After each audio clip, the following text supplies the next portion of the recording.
তাহলে কিন্তু এই ধরনের কাল্পনিক চিন্তা আসতো না যে ১/১১ আসতে পারে। তো সেই জামাত ইসলামী যখন বড় বড় ব্যাংক দখল করে, বড় বড় আর্থিক প্রতিষ্ঠান দখল করে, জামাত তো মাল্টিক্লাস অর্গানাইজেশন না, এটা ক্যাডার ভিত্তিক রাজনৈতিক দল।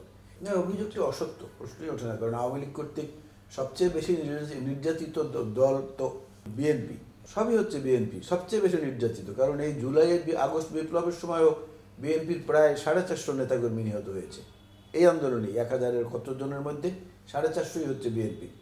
আর বিএনপির যত নেতাকর্মী খুন হয়েছে, গুম হয়েছে, পঙ্গু হয়েছে, বছরের পর বছর কারাগারে কাটিয়েছে দেশনেত্রী বেগম খালেদা জিয়া, তারপর তার পুত্র আরাফাত রহমান কোকোর যে পরিণতি হয়েছে, তারেক রহমান সাহেব আজ অবধি দেশে ফিরতে পারেননি। তো বিএনপির চেয়ে নির্যাতিত বেশি কে? তারা কেন সেই পতিত ফ্যাসিস্ট হাসিনাকে সহযোগী করতে যাবে বা তাদের কাছে পড়তে যাবে? যে আমাদের হত্যাকারী, আমাদেরকে বাড়িঘর থেকে উচ্ছেদকারী, তাদের সঙ্গে আমরা হাত মেলাবো? এসব আষাঢ়ে গল্প কেউ বিশ্বাস করবে বললেও? ১/১১ পরিস্থিতি বর্তমান বিশ্বে এখন আর নেই, অবস্থান সেই জায়গাটায় নেই। এই প্রশ্নগুলো তখনই আসে যে সেনাপ্রধান যখন বলেছিলেন যে ৬০০ কতজন তাদের ক্যান্টনমেন্টে আশ্রয় নিয়েছেন, তারপরে তারা গেলেন কোথায়? তাদেরকে কারা পার করে দিল?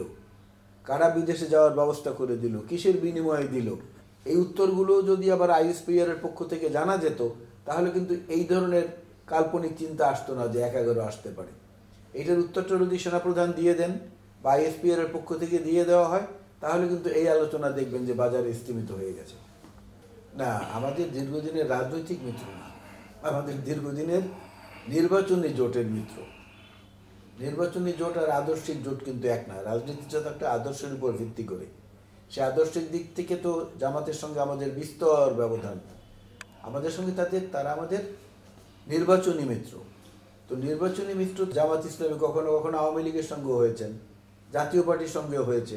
1986 নির্বাচনে আওয়ামী লীগের সঙ্গে জাতীয় পার্টির সঙ্গে মিলে সংসদ থেকে পদত্যাগ করে বেগম খালেদা জিয়াকে নামানোর জন্য সব রকম আন্দোলন করেছে। আবার আমাদের সঙ্গে 2001-এ সরকার গঠনে অংশগ্রহণ করেছে। সুতরাং এটা হলো নির্বাচনী জোট।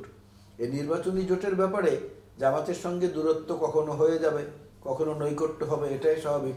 নির্বাচনের সময় না আসা পর্যন্ত এ ব্যাপারে চূড়ান্ত কিছু বলা যাবে। তারা যে অভিযোগগুলো করছে, এই অভিযোগগুলো করা তো পাল্টা অভিযোগ করার মতো অনেক কিছু আমাদের কাছে আছে। আমাদের একটা বহু বৈচিত্র্যপূর্ণ রাজনৈতিক দল, যেখানে নানা মানুষ, নানা মত পথের মানুষ একত্রিত হয়। আপনি মাল্টি ক্লাস অর্গানাইজেশন বলতে পারেন। জামাত তো মাল্টি ক্লাস অর্গানাইজেশন না, এটা ক্যাডার ভিত্তিক রাজনৈতিক দল। এখানে প্রাথমিক সদস্য পদ পেতে হলেও আগে কিছু কর্মকাণ্ড দেখাতে হয়, তারপরে প্রাথমিক সদস্য পদ পাওয়া যায়। তো সেই জামাত ইসলামী যখন বড় বড় ব্যাংক দখল করে, বড় বড় আর্থিক প্রতিষ্ঠান দখল করে, বড় বড় আপনার হাসপাতালগুলো দখল করে, তখন প্রশ্ন ওঠে না বিএনপির কোন নেতা কোথায় কি করেছে খারাপ কাজ? সেই জন্য যেই ব্যবস্থা বিএনপি নিয়েছে, বাংলাদেশের ইতিহাসে, পাকিস্তান বাংলাদেশের ইতিহাসে এটা নাই। আমরা স্থায়ী কমিটির সদস্যকে শোকজ করেছি, আমরা সাংগঠনিক সম্পাদকের পদ স্থগিত করেছি, আমরা আমাদের নেতাকর্মীদেরকে ধরে, যারা চাঁদাবাজি করতে গেছে তাদেরকে ধরে পুলিশের কাছে দিয়েছি। সেনাবাহিনীর কর্তৃক গ্রেফতার হয়েছে, আমরা একটা প্রতিবাদ লিপি পর্যন্ত দেইনি। থানার সামনে থেকে গ্রেফতার করে রিমান্ডে নেওয়া হয়েছে, আমরা উল্টো তাদেরকে বহিষ্কার করেছি। প্রায় 1700 নেতাকর্মীর বিরুদ্ধে আমরা এরকম ব্যবস্থা নিয়েছি। অনেকগুলো কমিটি আমরা বন্ধ করে দিয়েছি। তো আইনগত এবং সাংগঠনিক উভয় দিকের পদক্ষেপই তো আমরা নিয়েছি। তারপরেও গত 15-16 বছরের কুকীর্তির সঙ্গে কেউ যদি প্রতিশোধী স্পৃহা হয়ে বা কেউ যদি মনে করে আমি অত্যাচারিত হয়েছি, আমি এখন যারা অত্যাচার করেছে তাদের কাছ থেকে কিছু আদায় করি, এটা হতে পারে। কিন্তু সেই ব্যবস্থাটাকে প্রতিরোধ করার জন্য তো আমরা পর্যাপ্ত পদক্ষেপ নিচ্ছি। আমরা কোনো দূরত্ব মনে করছি না। জামাত যদি দূরত্ব তৈরি করে তাহলে দূরত্বটা হবে। আমাদের কাছে এটা নৈকট্য বা দূরত্ব কোনোটাই আমরা খুব বেশি গুরুত্ব সহকারে দেখছি না। জামাত যদি নৈকট্যে আসে নির্বাচনের সময় স্বাগতম, যদি দূরত্বে যায় থাকে তাহলেও স্বাগতম।